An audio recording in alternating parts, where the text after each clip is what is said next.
Welcome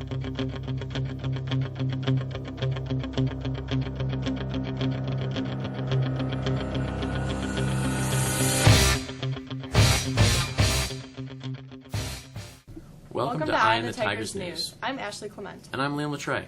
Thanks for joining us in news we've been following for you.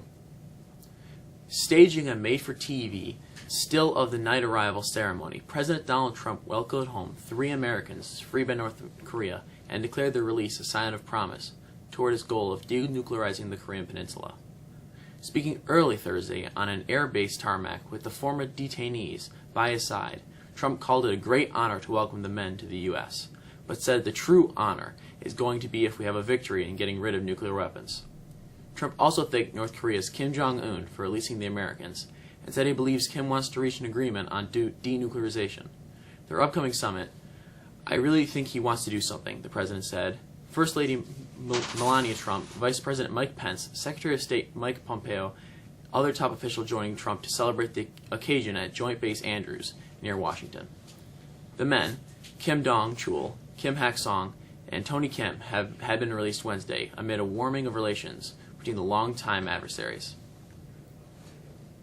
Iranian forces based in Syria fired 20 rockets at the Israeli frontline military positions in the Golan Heights early Thursday, the Israeli military said, triggering an Israeli reprisal and further escalating heightened tensions between the two bitter enemies in neighboring Syria.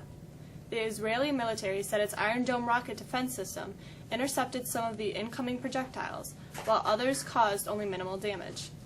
There were no Israeli casualties. Lieutenant Colonel Jonathan Conricus, a military spokesman, said Iranian forces fired the rockets at several Israeli bases, though he would not say how Israel had determined the Iranian involvement. The incoming attack set off air raid sirens in the Israeli-controlled Golan. Syria's state media said Syrian air defenses had intercepted hostile Israeli missiles early Thursday that were fired over southwestern. The aggression follows President Donald Trump's announcement earlier this week that the U.S. would pull out of the Iranian nuclear deal.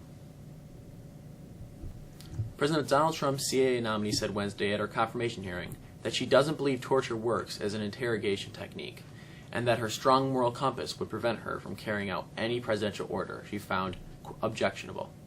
Under questioning by members of the Senate Intelligence Committee, acting CIA Director Gina Haspel said she would not permit the spy agency to restart the kind of harsh detention and interrogation program it ran at black sites after September 11th. It was one of the darkest chapters in the CIA's history and tainted America's image worldwide. Senators asked how she would respond if Trump, who has said he supports harsh interrogation techniques like waterboarding and a hell of a lot worse, ordered her to do, something she found morally objectionable. Already under investigation for a payment to a porn star, President Donald Trump's longtime attorney is facing intensifying legal and ethical scrutiny for selling his Trump World experience and views at a hefty price to companies that saw insight into the new president. One company, pharmaceutical giant Novartis, acknowledged Wednesday it paid Michael Cohen $1.2 million for services, though they ended after a single meeting. Others, including some with major regulatory matters before the new administration, acknowledged payments totaling hundreds of thousands of dollars over at least several months. The corporate ties could suggest Cohen was peddling his influence and profiting from his relationship with the president. They also raised questions about whether Trump knew about the arrangement. Cohen's corporate ties were first revealed in a detailed report released by an attorney for pornographic film actress Stormy Daniels. Boeing and Airbus will lose contracts worth roughly $39 billion to replenish Iran's aging fleet of commercial planes as part of the Trump administration's reimposition of sanctions. The aircraft sales were among the most sought-after contracts for Iran. In December 2016, Airbus signed a deal to supply a national carrier, Iran Air, with 100 planes for about $19 billion at list prices. It has delivered 3 planes so far and the first new aircraft acquired by Iran in 23 years. Boeing later inked a deal with Iran Air for 80 aircraft with a list price of about $17 billion, promising that deliveries would begin in 2017 and run until 2025. The companies separately struck a 30-airplane deal with Iran's Siemens Airlines for $3 billion at list prices. No deliveries have been made yet. Geologists warned Wednesday that Hawaii's Kilauea volcano could erupt explosively and send boulders, rocks, and ash into the air around its summit in the coming weeks. The risk will rise as lava drains from the summit crater down the flank of the volcano, and explosions could occur if the lava drops below the groundwater level, the U.S. Geological Survey said. There's also potential for ash, steam, and sulfur dioxide emissions. Kilauea is one of the world's most active volcanoes. It has destroyed 36 structures since it began releasing lava from fissures that opened in a Big Island neighborhood about 25 miles east of the summit crater. We've got some changes in our weather today, with some storms and rain. Here's Matt with the forecast.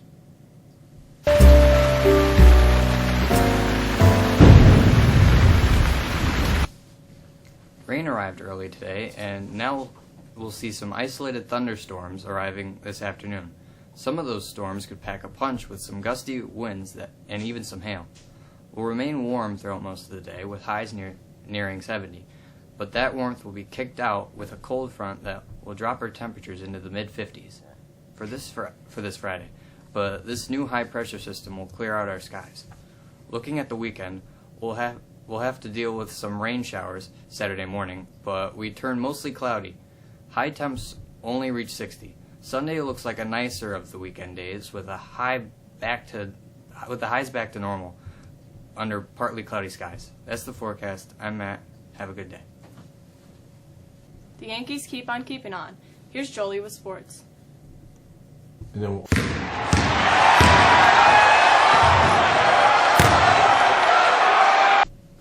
Brett Gardner capped a slump-busting performance with a go-ahead two-run triple off Craig Kimbrell in the 8th inning.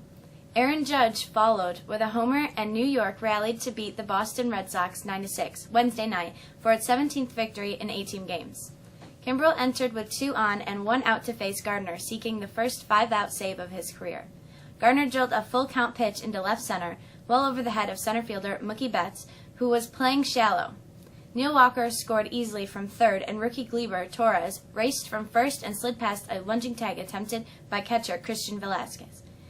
Judge followed with a line drive to center measured at 117 miles per hour off the bat, his 9th homer of the season. He had 3 hits, 3 RBIs, and a driving catch in right field as New York won its 8th straight overall and 11th in a row at home. The Mets are scuffling, and the Mets' woes continued yesterday when they battled out of order in the first inning against the Reds on Wednesday, undercutting a rally. Wilmer Flores batted second, struck out against Sal Romano for the second out of the inning. Asdrubal Cabrera came up next, following the batting order announced pregame, and doubled to left. When cleanup hitter Jay Bruce came to the plate, umpire Gabe Morales took out the lineup card. The Mets had turned in and called out for batting out of order. The Mets lineup card was different than the announced order, showing Cabrera batting second and Flores third. The NBA Final Four is set. The Cavs and Warriors clinched spots in their respective conference finals earlier this week and now are joined by the Celtics and Rockets. Boston beat Philadelphia last night, while the Rockets beat the Pelicans. Both teams won their series 4-1. Opening conference finals begin on Thursday. Mexico baseball got off to a good start yesterday against West Hill, but couldn't hold off the league leaders after giving up 4 runs in the 4th and 3 more in the 7th on the way to a 9-4 loss. Reed Faber had all 4 RBIs for the Tigers. Mexico tennis continued its strong season by sweeping Phoenix 5-0. John and Joe Ocker, along with Evan Blunt, were straight-set winners. Mexico track dominated APW yesterday 121-19.